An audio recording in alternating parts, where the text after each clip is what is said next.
Okay, so hello everyone. Is my voice audible? So before this class, we completed LIFO and FIFO. So we did the same question on LIFO and FIFO method. All right. Now we have to do this question by weighted average method. Weighted average method से अब हमें ये question करना है. तो last class में हमने LIFO and FIFO से किया था. Now we have to do it by weighted average method. So we will be solving this question by weighted average method. All right. So पहले इसका एक परफॉर्मा बना लेते हैं. All right.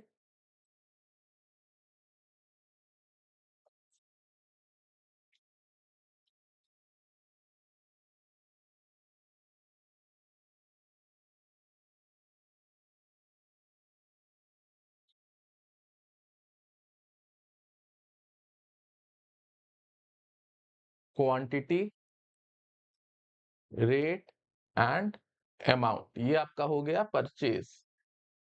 ठीक है, यहां आप कर लो डेट. ठीक, then you have to make same quantity, rate and amount. ये आपका हो गया इशू. एंड देन यहां पे आएगा balance. Same quantity, rate, amount.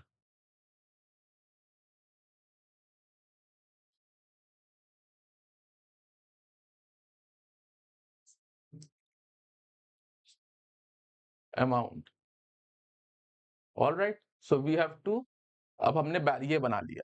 अब देखिए फीफो मेथड में क्या था, जो पहले आता था उसको हम पहले इशू करते थे. तो जो रेट पहले लॉट का होता था वही रेट हम पहले इशू करते थे. लीफो में जो लास्ट में आ रहा है, जो रेट लास्ट के लॉट का है, उस रेट को हम पहले, उस लॉट को हम पहले करते हैं इशू. अब हम लोग पढ़ रहे हैं वेटेड एवरेज. इसमें हम एक एवरेज प्राइस निकालते हैं आफ्टर एवरी स्टेप.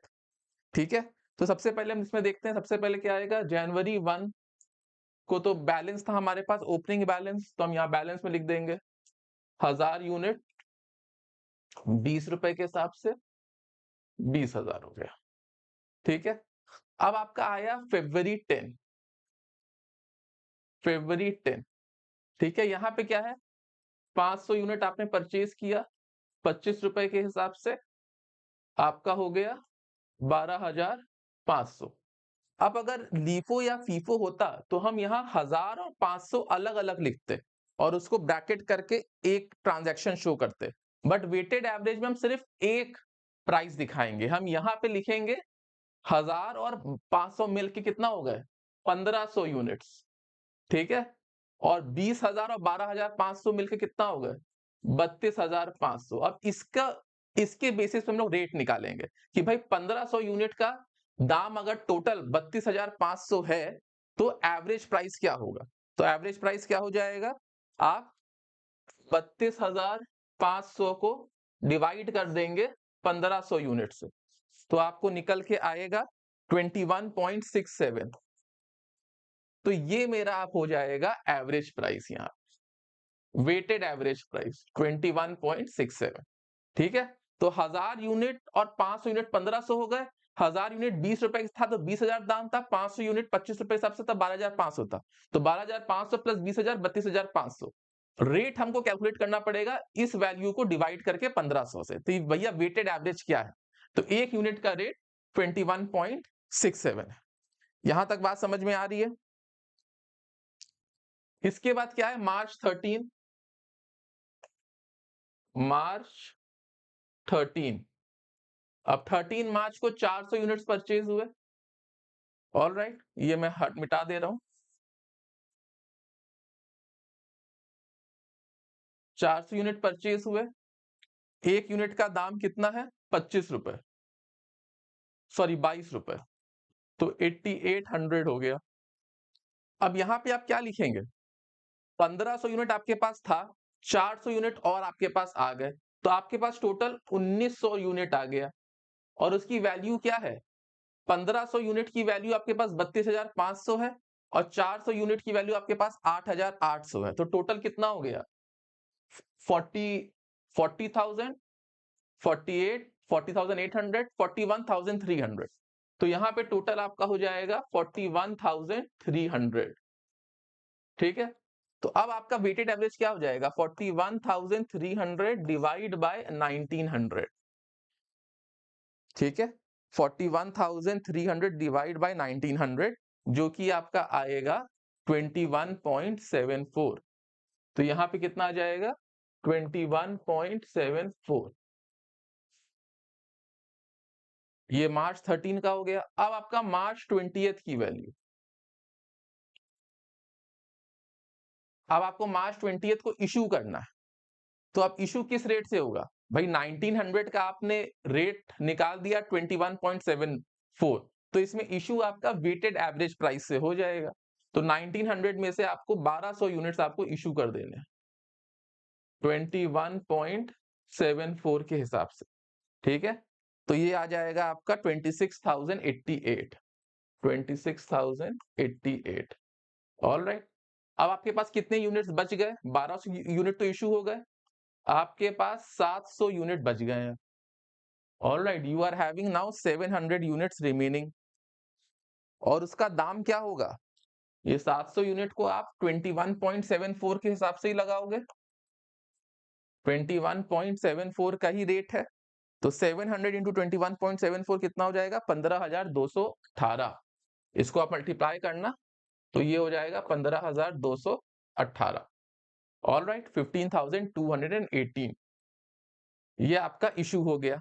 अब इसका इशू करने के बाद आपका अप्रैल 6 को भी इशू हो रहा है, अप्रैल 6 को भी आपका इशू हो रहा है, 500 यूनिट्स आपके इशू हो रहे हैं। तो आपने अब ये 700 यूनिट्स आपके पास बचे हैं, आपने इसमें से 500 यूनिट इशू कर दिया 21.74। ठीक है?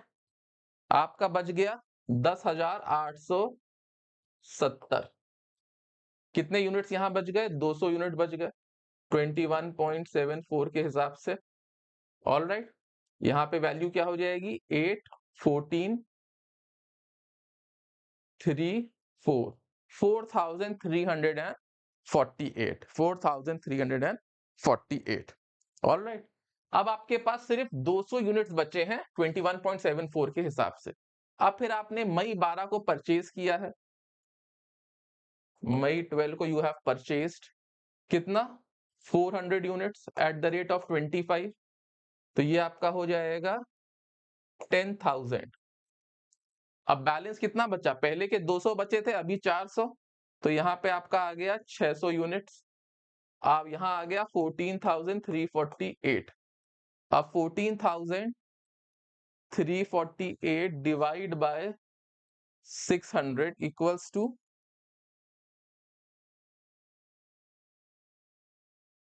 ये क्या रेट पे बच जाएगा? आपका आएगा 23.91।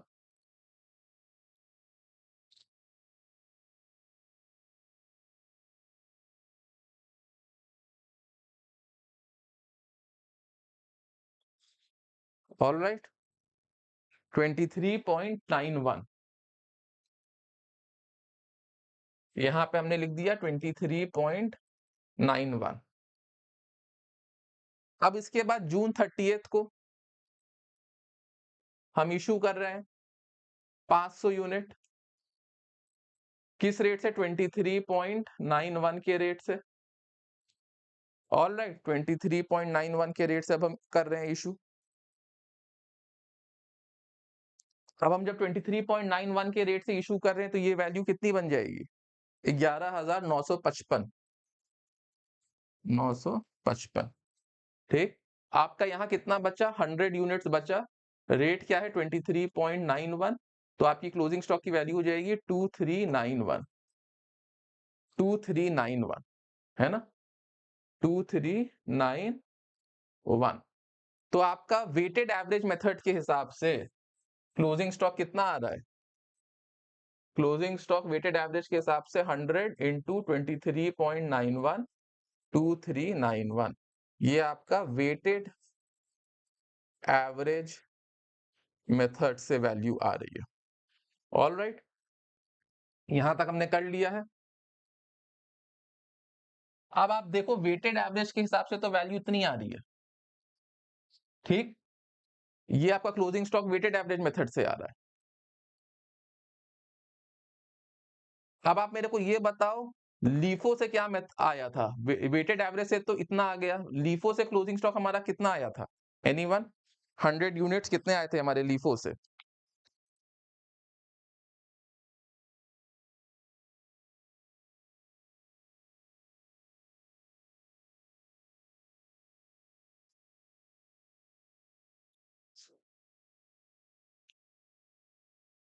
और फीफो से कितने आए थे?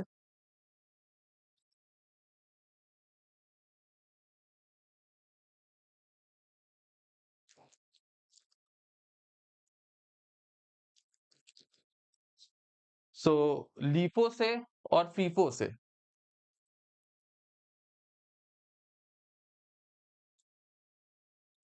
लीफो से हमारे आए थे 100 इंटू 20, तो ये हो जाएगा 2000।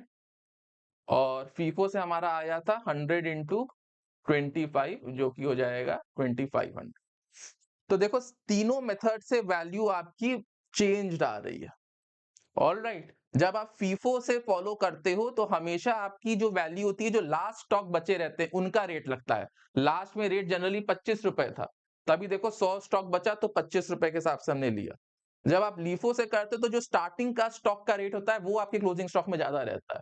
तो हमारा स्टार्टिंग का रेट 20 था, तो हमारा ये 20 आया, 100 इंटू 20। और वेटेड एवरेज में आप एवरेज प्राइस निकालते हैं तो जनरली इन दोनों के बीच में वो वैल्यू आएगी, तो 2391 आया। ठीक है, तो ऐसे करके हमें ये क्वेश्चंस करने हैं। ऑल राइट, तो ये हमारा वेटेड एवरेज मेथड था।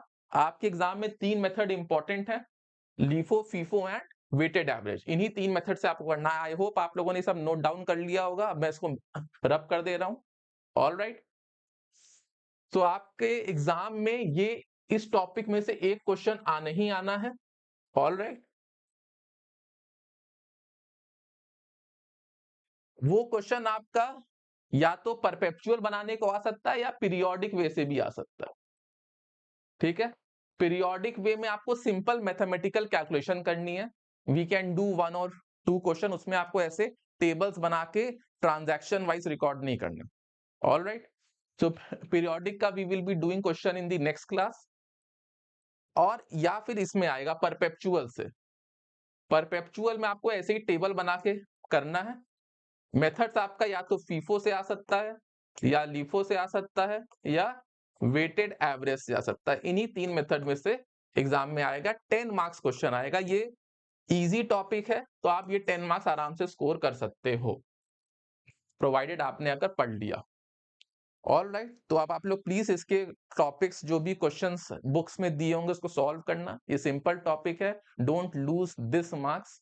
अगर इसमें आप थोड़ी सी भी मेहनत करते हो तो इसमें आप फुल मार्क्स पा सकते हो। ऑल राइट, सो ये एक बहुत इजी टॉपिक था। अब नेक्स्ट क्लास में हम लोग पीरियोडिक इन्वेंटरी सिस्टम कर लेंगे, जिसमें आपको मैथमेटिकली कैलकुलेट करना है। उसमें तो आपको ऐसा टेबल भी नहीं बनाना। ठीक है, so with this we are ending this class. Thank you all. एक स्मॉल क्लास थी, सो थैंक यू ऑल।